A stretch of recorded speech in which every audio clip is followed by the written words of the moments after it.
Hello everyone. I hope you all are doing well. और आज इस वीडियो में मैं आपको बताऊंगा कुछ अहम चीज़ें कि अगर आप कनाडा से ब्राज़ील का वीज़ा लेना चाहते हो तो उसके लिए आपने क्या करना है, कौन से डॉक्यूमेंट चाहिए और मुझे कितने दिनों में वीज़ा मिला, कैसे मिला।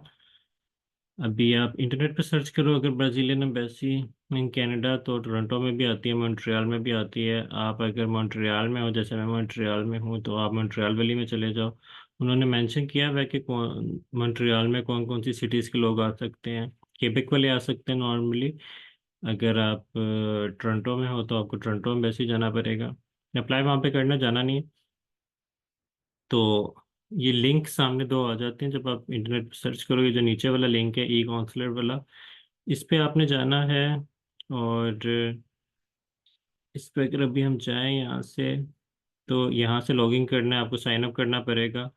यहाँ पे इन्होंने इंस्ट्रक्शंस दी हुई हैं, ये आप रीड कर सकते हो, इंग्लिश में दी हुई है। साइन इन करोगे तो आगे एक फॉर्म आएगा, उस फॉर्म पे आपने डॉक्यूमेंट्स अपलोड करने हैं सारे। तो वीज़ा मुझे ऑलमोस्ट 10 वर्किंग डेज में मिल गया। डॉक्यूमेंट जो हैं वो कुरियर करने हैं और वो कुरियर से वापस भेजेंगे। कुरियर में आपने इन्वेलप डालना है एक्स्ट्रा, एक्सप्रेस सर्विस का, जिसपे ऑलमोस्ट $30 लगे थे। और फी जो थी वो $120 थी। वो आपने इंटरेक्ट करनी है ब्राजीलियन एम्बेसी को। उस पेज पे आप जाओगे जब लॉगिन करने के बाद इस पेज पे, तो वहाँ पे इंटरेक्ट आईडी आ रहा होगा, उसका स्क्रीनशॉट भी आपने लेके अपलोड करना है वहाँ पे।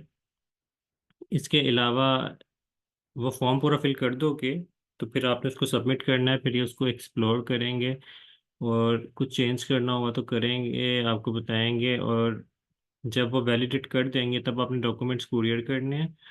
और जब आप डॉक्यूमेंट्स कुरियर कर दोगे तो उसके बाद आई थिंक आप उनको ईमेल भी कर सकते हो कुछ पूछना हो तो। ईमेल के अलावा आप जो उनको लेटर भेजोगे ना, ये इनवेलप, उसका ट्रैकिंग नंबर होगा, उसे ट्रैक करके भी देख सकते हो कि आपके डॉक्यूमेंट्स उन्होंने वापस भेज दिए हैं या नहीं। अब सवाल है कि डॉक्यूमेंट्स कौन से चाहिए जो आपने अपलोड करने हैं। आपको स्कैन करके रखने हैं पहले से, और उसमें है पासपोर्ट साइज पिक्चर जो 6 मंथ्स ओल्ड होनी चाहिए। रीसेंट पिक्चर यूज़ कर सकते हो। पासपोर्ट की कॉपी हो गई। बैंक स्टेटमेंट जो है वो लास्ट 3 मंथ्स की होनी चाहिए। ये शो करने के लिए कि आप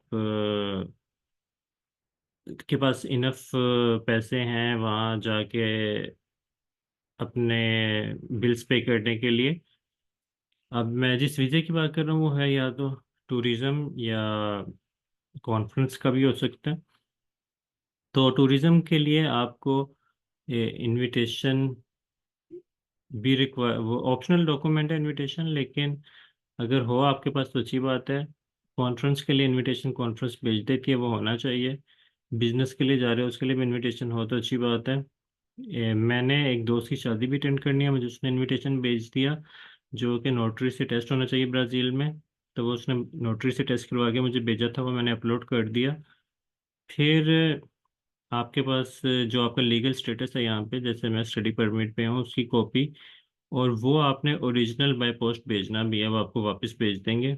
मैं कंफ्यूज था इस चीज़ को लेके पहले, लेकिन फिर मैंने उनसे बात की तो उन्होंने कहा कि हम वापस भेज देंगे ना। स्टडी परमिट अगर आपका ये गुम जाए तो वो भी एक इशू है। अगर आप वर्क परमिट पे हो तो वर्क परमिट की कॉपी आपने अपलोड करनी है वहाँ पे। इसके अलावा बर्थ सर्टिफिकेट अपलोड करने का ऑप्शन भी है, वो इतना इम्पोर्टेंट नहीं है। जब आप पासपोर्ट कर देते हो तो वो चाहे आप ना करो।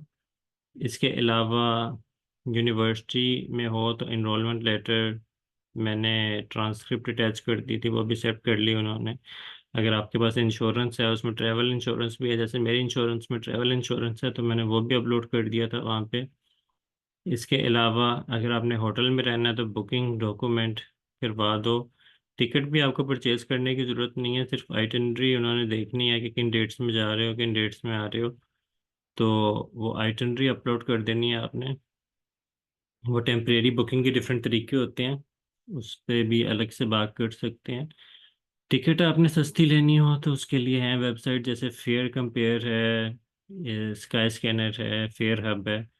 कनाडा की वेबसाइट फेयर हब है, तो इनसे आप ले सकते हो। मैंने टिकट ली है कोपा एयर्स की वेबसाइट से। कोपा एयर वही है सबसे बेस्ट ऑप्शन वहाँ जाने के लिए।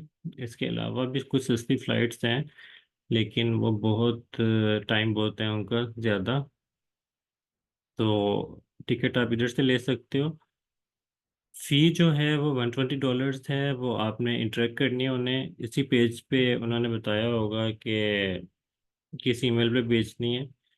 और जब आपको नोटिफिकेशन आता है, जब पैसे डिपॉजिट हो जाते हैं, तो आपको पता चलेगा कि उन्होंने प्रोसेसिंग शुरू कर दी है।